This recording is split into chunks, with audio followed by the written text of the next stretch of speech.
Agay! Linisin. Alam ko naririnig mo ako. Ipag-usap ka sa akin bilang alipin ng Kristo. Tanggalin mo na lang yan. Kung may galit ka sa kanya, alam ko naman di ka naingit sa kanya eh. Padhangin. May galit sa kanya tao. Tatanggalin mo yan. Tatanggalin mo hindi. Tatanggalin mo hindi. Tatanggalin mo hindi. O sige, kalasin mo. May galit ka ba sa kanya? Nainggit ka? Yung totoo. Galit to, nainggit ka? Nagagalit ka ba, nainggit? Nainggit ka, nagagalit? Alin sa dalawa? Nagagalit ka ba? Nagagalit ka? Okay, kalas. Galit siya. Kalas, ubusin mo. Tanggalin mo, lahat. Tanggalin mo. Galit. Malakas yung spiritual sa galit.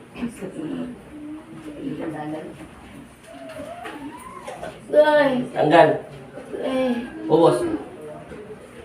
Siya pwede tanongin, kilala niya to. Kakilala sila. Tanggalin mo. Ubos, lahat. Buong katawan, linisin. Kilala siya. Kilala siya. Magkakilala sila. Ayaw ko magtanong. Sige, kalasin mo lang. Ubos, lahat. Buong katawan niya. Linis. Tanggal. Lahat. Ubos. Sige, tanggal.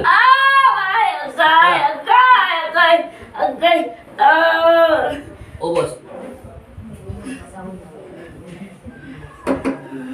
No-comment tayo, pero kilala siya eh. Kilala siya ako. Magkakilala sila. Basta gawin ko lang, tanggalin. Para na si Papa Jesus. Importante, gumaling siya. Yun lang dito yan. Ubusin lahat.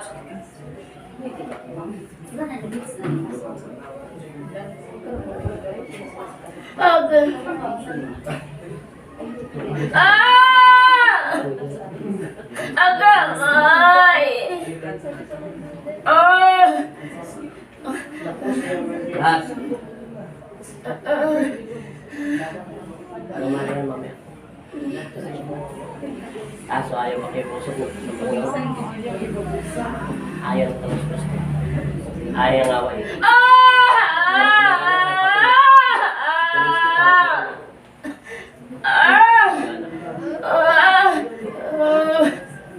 Panpadhangin.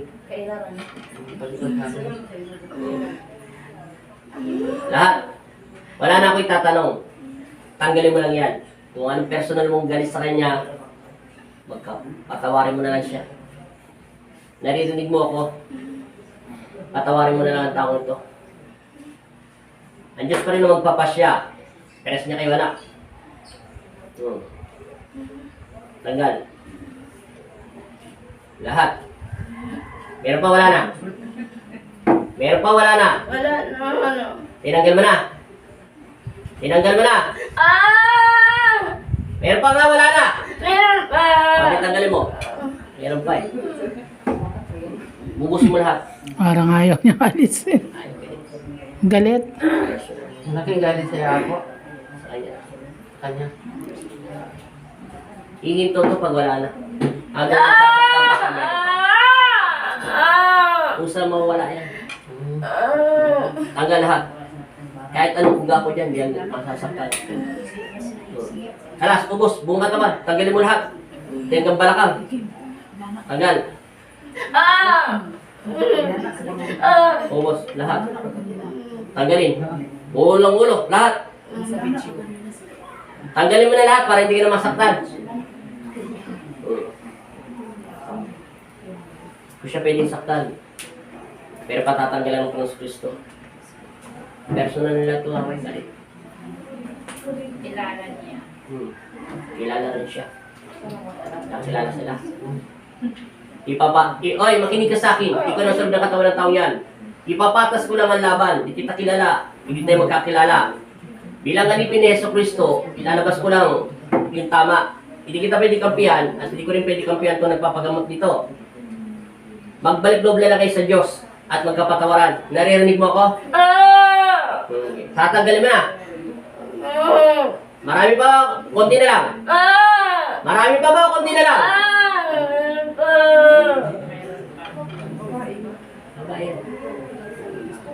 Babae na rin sa kanya. Yan. Gulong ito, dasal, ipadangin. Kita mo, alam niya, meron pa. Meron pa ba, wala na? Tanggal.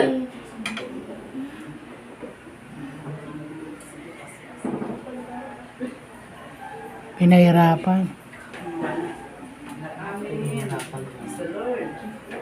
Papakawalan kita bilang alipin ni Yeso Cristo. Huwag mo na itong ulitin. Naiintindihan mo yung sinasabi ko? Naiintindihan mo? Hinto mo yung kamay niya.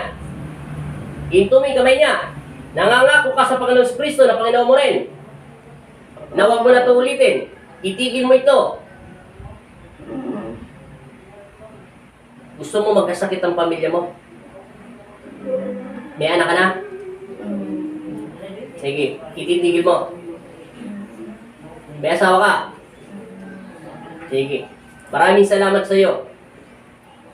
Tatanggalan kita ng bisa sa pangalan ni Heso Kristo at aalisin ko karunungan mo. Pansamantalang ibabalik ko muna lahat ng sakit nito para matuto kang tumawag kay Heso Kristo. Hindi ka matututo dahil ibig ko sabihin, yung galit kasi ng puso mo, yun ang pinaglalaban mo sa kanya. Ngayon, tatanggalin ni Heso Kristo ang galit ng iyong puso. Ikalawa, tatanggalan ka ng karunungan. Ikatatlo, upang matuto ka, dahil nagkasala ka sa espiritu ng Panginoon Kristo, ito'y hindi ito mabigat na parusa. Lahat ng sakit na nararamdaman nito, pansamantala muna sa iyo. Pag marunong ka tumawag kay Heso Kristo, ang Diyos ang magpapasya at magpapatawad sa iyo. Naintindihan mo na? Mas maganda yun, di ba? Kaysa parusahan kita ng parusahan, kasi hindi ko siya kilala. Hindi rin tayo magkakilala. Alam ko naririnig mo ko sa mental telepathy ko. Ibig ko sabihin, hindi kita kilala at hindi ko to kilala. Hindi kita pwedeng kapihan at hindi ko rin to pwedeng kapihan. Kami ay panigitan ng mga away o namang galit nyo sa spiritual, ha? Naintindihan mo na? Pero pansamantala, lahat ng sakit nito ay mararanasan mo rin. Upang matuto ka tumawag sa aking Ama na si Heso Kristo. Sige, sa pangalan ni Heso Kristo, palalayain kita, buksan, magnetiko. Amen.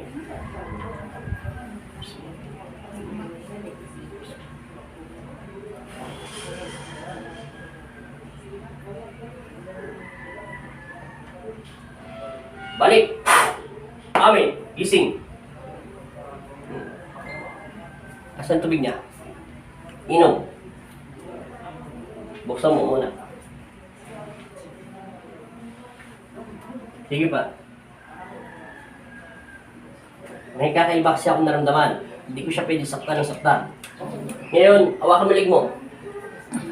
Ano paramdam mo? Lumambot. Lumambot. Ano pa pakiramdam mo sa katawan mo? Magang mabigat. Hinga na malalim. Inhale. Tingnan mo pakiramdam mo. Mabigat magang. Anong pinagkaiba kanina sa ngayon? Yung kanina bago kayo salang. Anong pinagkaiba? Ang pinagkaiba? O, hindi. Ang ibig sabihin, anong pinakaiba kanina at saka ngayon? Alam ko, okay na. Ibig sabihin, kanina, ako algi. Mabigat ang katawan ko. Pero ngayon, biglang gumang. Anong pinagkaiba? Ikumpara rin mong ganiha o karon. Kung sa'yo paminaw. Nagaan ka ron. Ang ganiha, bukat ng lawas. Parang ano, kanina. Mabigat. Ha? Ano laing? Iba ang pakiramdam niya ako. Alam ko laing. Wala ko. Masama yung- Wala ko magtindang laing. Masama lang ang pakiramdam niya kanina ako kaysa ngayon. Mas maganda, umupo ka muna rito para sa akin. Bubuksan ko yung hangin mo para magkano. May nakita kang madilim maliwanag. Nagbago na yung mata mo, pantay na. Relax. Todo mo. Kabila. Hinga na malalim. Ay, hinga na malalim. Ano pakiramdam ngayon? Galaw mo leg mo ngayon. Ano pinag-iba? Magaan na yung malig mo. Wala nang hindi na umipit. Galit. Palipad hangin. Tingnan mo yung mata mo, peres na malaki. Kanina yung mata mo, malaking isa, parang Jolene. Oo, yung kanan. Oo, ano naman.